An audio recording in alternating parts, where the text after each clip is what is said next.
Umurimvyikazi atameze cyo kimwe n'abandi Urakoze cyane. kungene wifata no kungene wambara beje babati kubera iki utumira nka mukenzi kuri wewe mu bijanye na carrière yawe. Carrière yanje.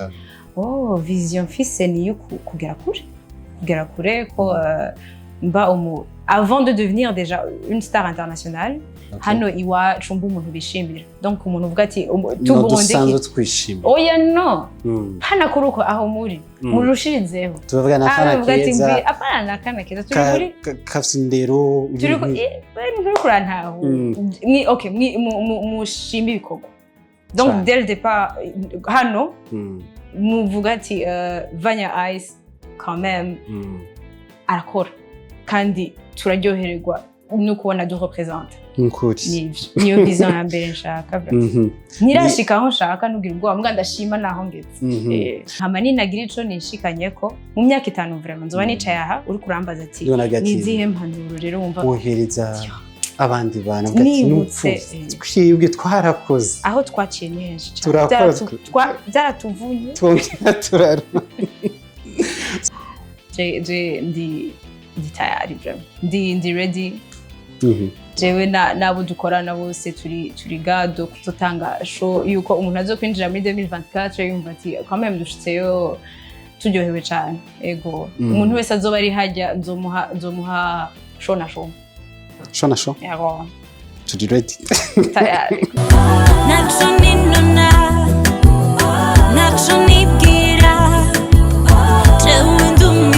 la plus douce, la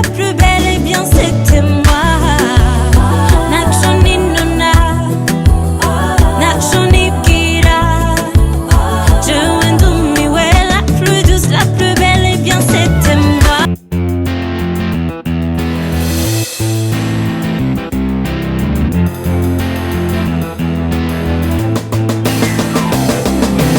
Yes, bakunze open mic. My name is Patrick. Turi kumwe n'umuririmvyikazi Vania Ice. Ndakuramukije cyane. Meze neza. Urakomeye. Ibikorwa byawe byagenze gute mu mwaka wa 2023? Mwaka wa 2023 ibikorwa byanje byagenze neza cyane. Sinashoboye gutanga ibikorwa byinshi nkuko nari ndabishaka. Mugabo ukuhera neza gusoma ko watanguye. Ariko ni umwaka wagaragaye mu bitaramo cyane. Yego. Nivyo ndavuga nti urikuhera neza gusoko watanguye. Bimeze neza cyane. Turashima. So comments y'indirimbo yawe uyumva gute mu kibano aho uciye hose? Indirimbo yanje yarantangaje gose. Yarakunzwe cyane. Comments zose ndonka ni ibintu positif. En tout cas mu kibano ndayumva ahantu hose ngenda ndayumva. Sabana gusa bayumviriza abakuze barayumviriza aho n'ababebe bazaronka utu video biraryoshe cyane. En tout cas ndashima uko byagenze kose. Hari benshi yakoze ku mutima bavuze ati wabavugiye ivyabo kugira wiyumvire kugira wandike wari wahereye kuri yumvire kuki wahereye kuki? Je nibaza ko le plus nama nandika en fonction y'ibintu mbona. C'est pas toujours que bari ibintu bishikiye jewe canke ikimugabo ni ibyo mbabona mu kibano. Nama ntangura kwandika gutyo je trouve des histoires uho umuntu abagendera ku byo mbambona ku byo mbanumva. Ego. Abavuga yuko uguma muri Zouk nkuko naho. Mosha mundambigo reka nzoza Zouk ndayikunda cyane ni nayo nahereye ko mugabo nzokamanza ndadiversifier gatoya Misios gatoya ntegereje kuza ndashira mu tuntu bwira tumeze neza mugasi no ndayikunda cyane nanje. Umurimvyikazi atameze cyo kimwe n'abandi kungene wifata no kungene wambara beje babati kubera iki utumira nka mukenzi nkuko ndikunda nkuko abastari babasanzwe bazi muri showbiz ukuntu babimeze yani bindi kwera ndivanye gute kubera ntari abo bose uvuze ntari abo bastari bandi bose ndi jewe donc munyakira uko ari jewe sinshobora kumera nk'abo bandi kubera sindiho ndi jewe. Collab yawe na Kivumbi kugira ngo mushobore kuyikora. Collab na Kivumbi nakoze indirimbo ndi kumwe na Arno nibasko mubona Igo Node and turakora indirimbo mu Rwanda ndakora verse yanje hama turambiriza dusanga ntiyoryoha ndi jenyene twongere nk'umuntu si Arno yaronde Kivumbi nitwaye tunazinanye twageze kubonana ngiye gukora video. Donc nuko vyagenze. Audio wayikoze mutari kumwe? Audio nayikoze tutari kumwe tutaranimbira yuko iyo ndirimbo izoja mu wundi muntu. actually indirimbo nta niyo twateguye twari kumwe muri donc na Arno hama tuca turaja muri studio akora avuza akamelodi akamelodi yakaravuza ngira hama ndagiramo ndandika et puis tuyumvirije ati ikintu kiraryoshe kandi sinibaza ko yoryoha uri wenyene nandavuga ntaje mvume ngari ikintu kibura cyangwa ati jereka ndondere kivumbi ndarondera kivumbi nka 2 semaines plus tard kivumbi yaraheje gushiramwo amajwi yiwe hama haciye nk'umwanya mutonyi ndagenda turakora video uko byagenze nya impact yagize hariya igihe waje ntiyagize impact niyo nari niyumvire uko twari Arno wenyene yagumye ambwira ngo ari déçu par rapport à ce que yari ya prévoyait ko iyo ndirimbo izoshikako entre temps ndamushimiye cyane mugabo mais sinzi ko yagize impact nini ya vraiment quand même hariya sinzi yuko sinzi novuga ngo yagize impact nk'iyo niba nari nshaka mugabo indirimbo iraryoshe ntararengerana ishobora kugira impact puisque ari ubizanye pour une raison en fait si ubizanye nk'amwe ikintu ari gusanga umuntu ariko akora indirimbo ugasanga indirimbo yiwe ntibora ugasanga irimo amajambo meza cyane nk'amafaranga aho ugeze hose wazi ko tweze uja muri Caravane warumvaga ibasiko ariko na mani nyene ni ijya n'indirimbo izokwamaho vraiment hama nijya yindi je ko hari abantu bambwira ati je indirimbo yawe ya mbere inyanspira ni idea je bazi ko na jewe irimo mu ndirimbo za mbere nkunda kwera ama parole yayo na jewe irantuma ntiranda je nyenda yumvize ndavuga nti nimba narashoye kuririmba ibintu fo yuko ndahashikaho hantu puisque nahavuze mu gihe gito cyane umaze mu muziki nikihe cya kintu umaze kwishimira avana igihe gitoye kora ntarahagarika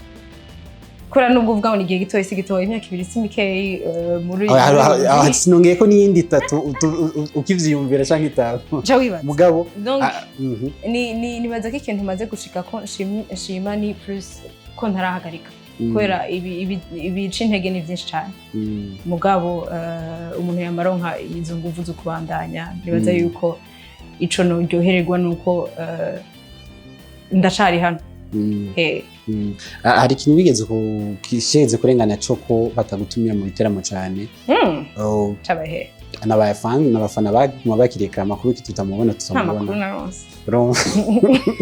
iri muri commentaire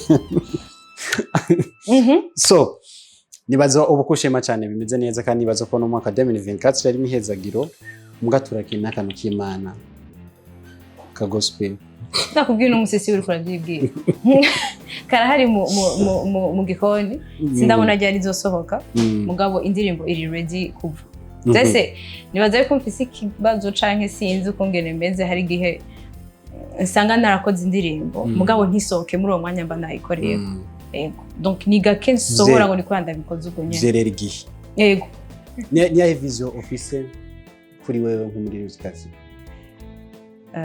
déjà vision yanje nukuvuga yo kuri wewe mu bijanye na carrière yanje vision fise ni yo kugera kure ko mba avant de devenir déjà une star internationale hano iwacu mba umuntu bishimira donc umuntu uvuga ati tuburundi twishimira oya no hana kuruko aho muri murushirizeho tuvuga na kana keza apana na kana keza turi muri kafsindero turi ko ni kurantaho ni okay mushimba ibikorwa donc dès le départ hano muvuga ati Vania Ice quand même arakora kandi turaryohererwa no kubona du représente niyo vision ya mbere nshaka nirashika aho nshaka nugira ubwo mbwa ndashima naho ngeze arabimvyikazi baza kanshi bakagenda ariko niya impanuro wohereza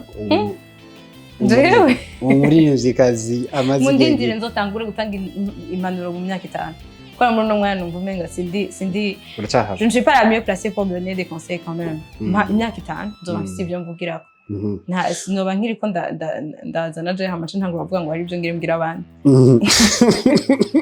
naje mfise ubwira abarundi oya abarundi ndaje ndabwira barakoze cyane mbwa nta mpanuro ntanga impanuro je nyine nkizikeneye reka banze ngeraho nigejeje hamavuga nti bibondo muri ko muraza ubu no bivugira no bwira nde koko mwabana mwe muri uno mwanya ndi muri abo bariko baraza reka rero maze numviriza impanuro nanje bampa nta manini agira ico nishikanyeko mu myaka 5 vraiment nzoba nicaye aha uri kurambaza ati nizihe mpanuro rero wumva wohereza abandi bana nibutse twibwe twarakoze aho twaciye neza byaratuvunye twongera turaruma so itariki 31 z'uku kwezi kw'icumi na kabiri igitaramo cyateguwe na Crystal Event witeguye gute nkawe je ndi tayari vraiment ndi ready jewe nabo dukorana bose turi gado kutotanga show yuko umuntu azo kwinjira muri 2024 yumva ati quand même dushitseyo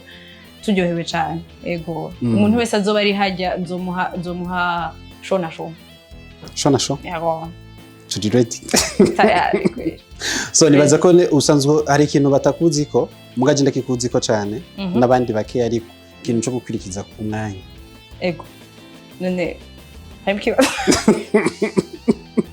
hari ikibazo cyane ushaka gushimira wacere imempa bampamagaye bicaye aha nyine ahubwo ntitubizanye gusa ni impanuro nakunda kivugana na DJ Kure mwanya uheze co abarimvyi badashikana wabwiye saa 8 nizira saa nibaza ko mvise appel yagize nawe nyine yabwiye ngo ko ntarinda kuzi ucerwa nanje ko mutari mwambwiye iyo programme noreka gucerwa ku kintu ntazi so ni cyaye kinobwira abakunzi ba muri rusange abakunzi banje muri rusange no mwaka mushasha cyambere na mbere ntibasibe muri show ya le 31 kubera nabwende tayari kandi abafitiye agakado gashushe cyane nukuri cyane gose turahari hama nashaka kwipfuriza umwaka mwiza aho muzoba muri hose muzowurye neza ntubage ku 2024 iba umwaka umuntu wese avuga ati quand même twama dutangura twese tuvuga ngo this is my year kurumva ngo izohere wumva iko it was your year yego vraiment umuntu wese ahari akunda Vania Ice 2024 izotangure neza irindi isoza uri muri uyu mwaka wari wanje kweli yego vraiment nuwundi zori wa ndabibipfurije twese hamwe reka ndasabira akantu bashaka kubarimbira agapande gatumiye bikubyeja abafana iyo interview kuri kubu nyene babikubyeja nta nayo kutero wambaye ngo uvuge ngo ufise umuntu akombore wanditse muri commentaire turi live suko mutubeshe so indirimbiya ishashi agapande gatoya ukunda igitero ca narinzi na